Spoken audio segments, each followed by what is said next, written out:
அடங்கியது அரசியல் ஆவேசம். திரைக்கு திரும்புறாங்க திவ்யா ஸ்பந்தனா. கர்நாடக மாநிலம் மாண்டியா தொகுதிக்கு நடந்த பாராளுமன்ற இடைத்தேர்தலில் நடிகை திவ்யா ஸ்பந்தனா வெற்றி பெற்றது எல்லாருக்குமே தெரிஞ்சது.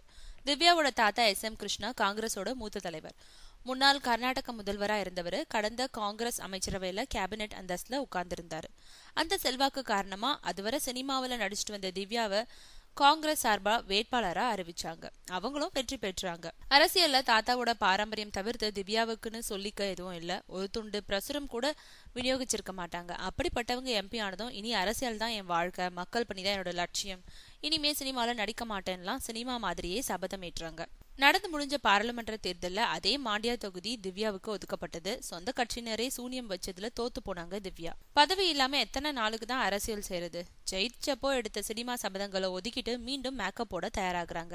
விரைவில் புனித் ராஜ்குமார் நடிக்க இருக்கும் புது படத்துல திவ்யா தான் ஹீரோயின். படத்தை இயக்கும் சூரியும் அதை ஒத்துக்கிட்டாரு. அப்படி திவ்யாவோட அரசியல் ஆவேசம் மோகம் 30 நாள் கணக்குல முடங்கிட்டுச்சு.